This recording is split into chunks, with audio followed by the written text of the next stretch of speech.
দেবতা নগরে যাব গো। দিনের পর দিন রাতের পর রাত আমি এইভাবে ভেসে চলেছি ঠাকুর। তুমি একবার শুধু বেরোনা বলে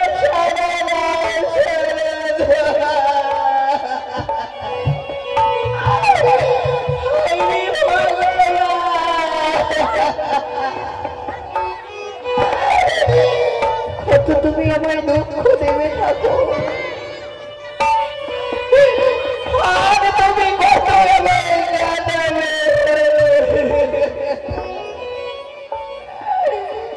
এই দুঃখের সাগরে আমি কতদিনে এসে যাব।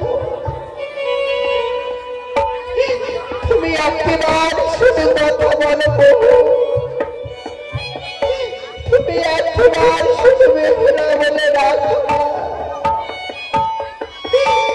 কেন তুমি এভাবে শুয়ে রয়েছো বাগানের ভালা? তুমি একবার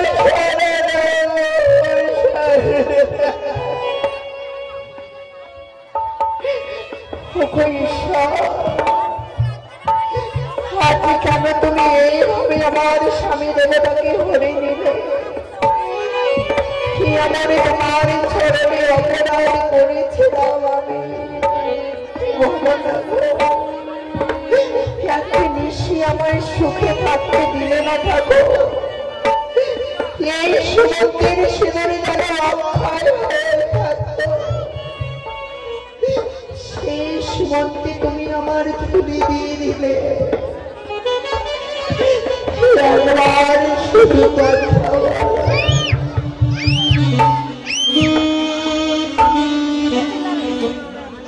ও স্বামী ঘরে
বাসর ঘরে পদ্মাবতী সাজাইল রবে।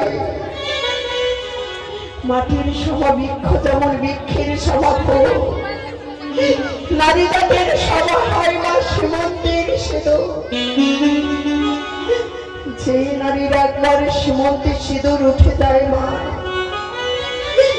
আর যদি স্বামী মারা যায়, আর এই সিঁদুরের থেকে যদি একবার ধরে যায় সেটি থেকে সিঁদুর, তার দিকে দর্শন করার মনে করে না। এই সীমন্তের এত মূল্য, সিঁদুরের দাম 2 টাকা হলেও মা আমাদের বাজারে থেকে কিনা মতো ক্ষমতা থাকে, কিন্তু এই সীমন্তে দেওয়ার মতো ক্ষমতা থাকে না। তাই যতই লক্ষ লক্ষ টাকা থাকুক, বাড়ি থাকুক না কেন, এই সীমন্তে সিঁদুর ধারণ করার জন্য সিঁদুরের দাম 2 টাকা হতেও গেলে বাজারে থেকে কিনে আমরা সীমন্তে ধারণ করতে পারি না। তাই জানেন তো এই ভাষণ কালে কিছু দান করতে হয়। এই গভীর জীবকে শিক্ষা দিবার জন্য এসেছিলেন এই ধরাধামে বেহুলা সতী। তাই যখনই গভীর জীব পাপে পুরিয়ে পূর্ণ হয়ে যায়, তখন গভীর জীবকে শিক্ষা দেবার জন্য ভগবানের অবতার হয়। তাই এই মতো ধরাধামে এসেছিলেন বেহুলা সতী। নারীদের স্বামীদের সাথে যদি কোনো আচরণ করে দাও, তাহলে কুআচরণ করলে নরকে বাস হয় না। তাই কেমন ভাবে আচরণ করতে গেলে নারীদের স্বর্গে ঠাঁই হয়, এই শিক্ষাই দিয়ে গেলেন এই জগৎ সংসারে। তাই আপনারা আসুন।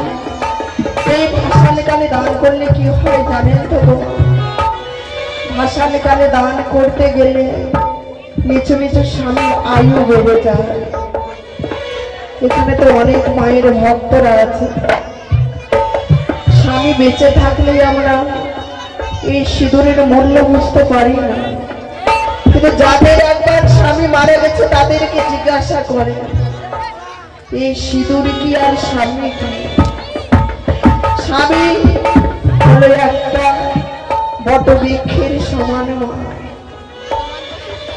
যে নারীর স্বামী থাকে যেন সুখের আশীর্বাদের হাত মস্তকে থাকে।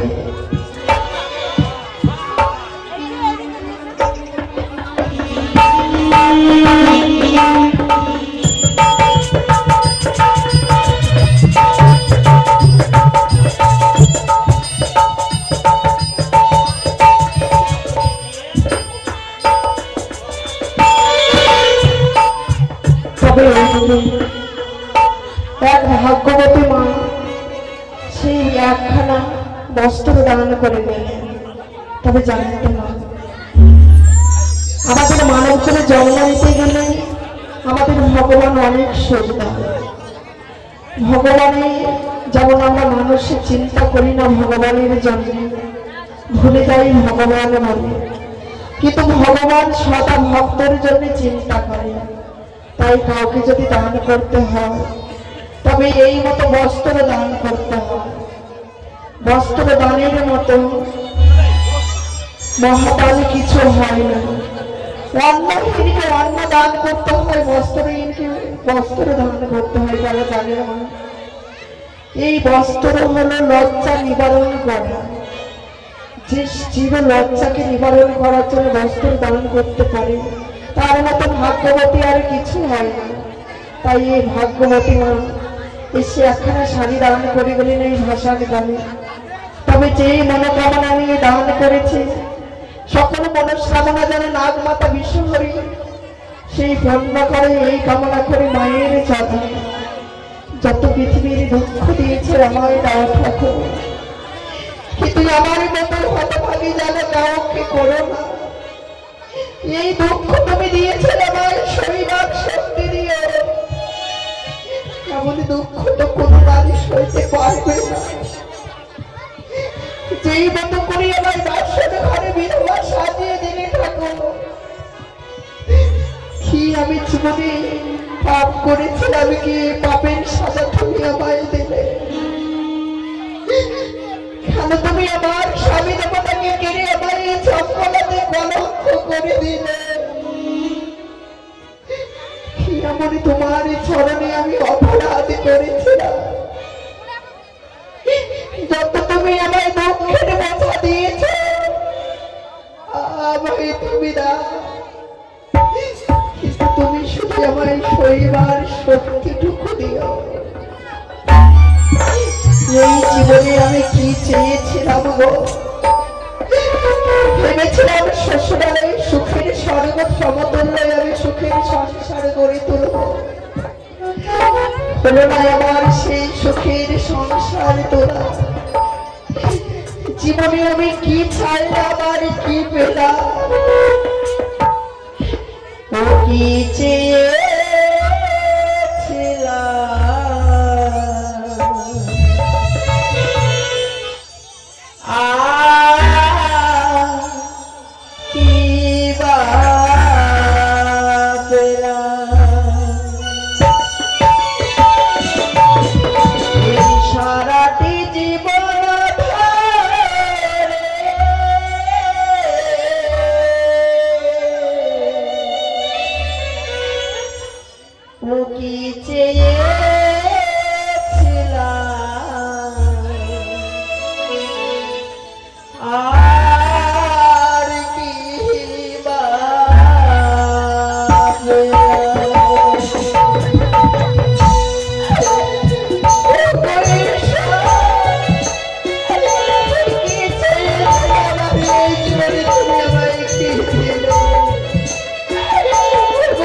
প্রত্যেকটা জীবনের স্বপ্ন দেখায় আমার এক নিমিষে ভেঙে গেল।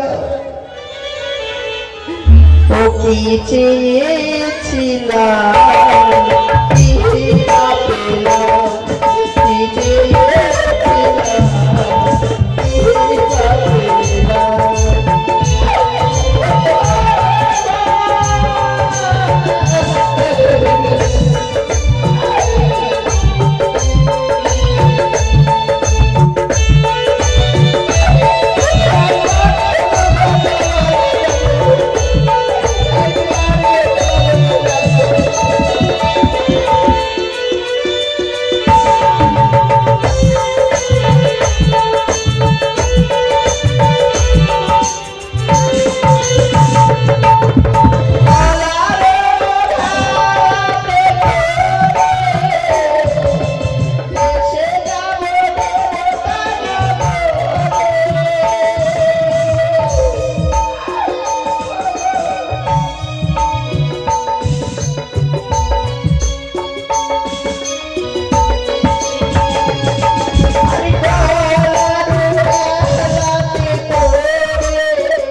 তুমি শুয়ে রইবে। তবে এইদিকে এক মায়ের ভক্ত এসে 50টি টাকা দাম 16 আনা করিয়েছে দক্ষিণা। তবে যে মনে কামনা বাসনা নিয়ে দান করেছে সকল মনস্কামনা কামনা যেন পূর্ণ হয়। সকল মায়ের ভক্তরা দান করেছে সকলে যেন আশা পূর্ণ হয় এই কামনা করি।